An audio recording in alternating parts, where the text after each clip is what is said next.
Magandang umaga po sa ating lahat, mga kapatid. Magandang umaga po, Father. Araw ng Lunes sa panibagong isang linggo, muli na naman nating sisikapin na ipakita sa Diyos na tayo ay tunay na nagsisikap na makasunod at makapaglingkod sa Kanya at nagsisikap din na makaiwas sa kasalanan. At ang ating huwaran, ang ating modelo, si Jesus ang mabuting pastol. Siya ang modelo ng tunay na pagkakaisa. Wala siyang ibang pinapangarap kundi ang kanyang kawan ay magkaisa at maging isa kung papaanong siya at ang Ama ay iisa. Napakasarap ng pakiramdam kapag alam natin na mayroon tayong pastol na walang ibang pinapangarap kundi ang ating kabutihan, ang ating ikauunlad, at ang ating pagiging malapit sa Ama. Sinasabi sa ating ebanghelyo, mayroong dalawang uri ng pastol. Yung una, mabuting pastol, may malasakit sa kanyang kawan. Inaakay ang kanyang kawan papunta at pabalik sa Ama. Habang ang ikalawang pastol ay masama, makasarili, walang ibang iniisip kundi yung kanyang sarili lamang. Upahan, bayaran.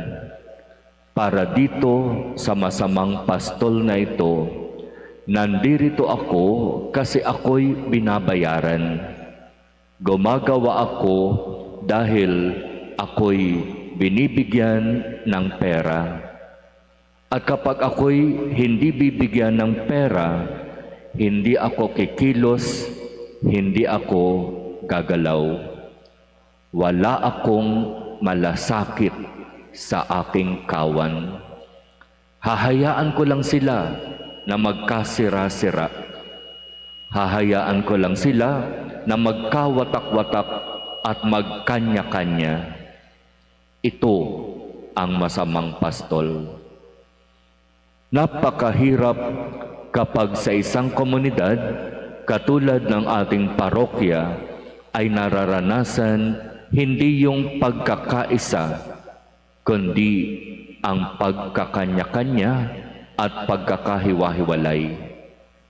Napakahirap kapag sa isang komunidad, imbis na isang pastol lang ang pinakikinggan, maraming nagpapanggap na mga pastol na para bang ang intensyon ay pag-isahin ang lahat.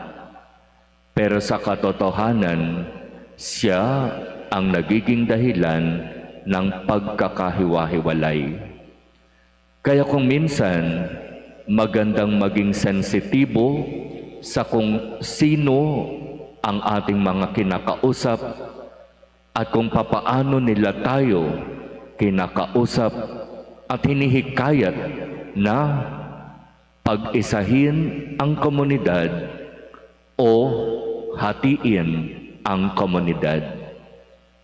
Sa totoo, mayroong mga naglilingkod sa simbahan na akala natin maamong tupa, pero sa likod ng maamong mukha ng nagpapanggap na maamong tupa, ang isang napakabangis na tupa na kapag nagbitaw ng salita ay tunay na nakasisira at nakapaghihiwalay. Si Jesus ang mabuting pastol. Ang pinakapangarap niya ay tunay na makamit ng kanyang kawan ang pagkakaisa, ang pagmamahalan, ang pagtutulungan. Kaya magandang tanungin natin ang ating mga sarili. Bilang kabahagi sa ating komunidad, bilang kabahagi ng simbahan na kinabibilangan natin, kaisa ba tayo ni Jesus na mabuting pastol upang maging mga instrumento ng tunay na pagkakaisa at pagtutulungan? Talaga bang pinakikinggan natin ang tinig ni Jesus, ang ating mabuting pastol?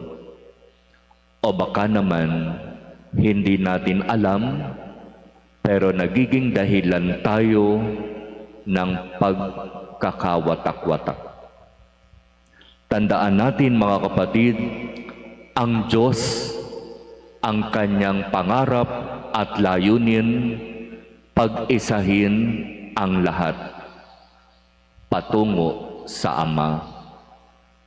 Habang ang dyablo, ang kanyang pangarap at layunin, paghiwa-hiwalayin, pagbukod-bukurin at hatiin ang pinag-iisang bayan ng Diyos. Kaya kung tayo ay instrumento ng pagkakaisa, ng pagtutulungan, ng pagmamahalan, tayo'y para sa Diyos. At kung tayo naman ang nagiging dahilan ng pagkakawatak-watak, tayo ay instrumento ng dyablo. Kaya hingin natin sa Diyos ang biyaya na maging malinaw nawa ang ating mga isipan sa kung ano ang dapat nating gawin bilang mga lingkod ng Diyos, bilang mga anak ng Ama. Hingin natin ang biyaya na maging katulad tayo ni Jesus, ang mabuting pastol.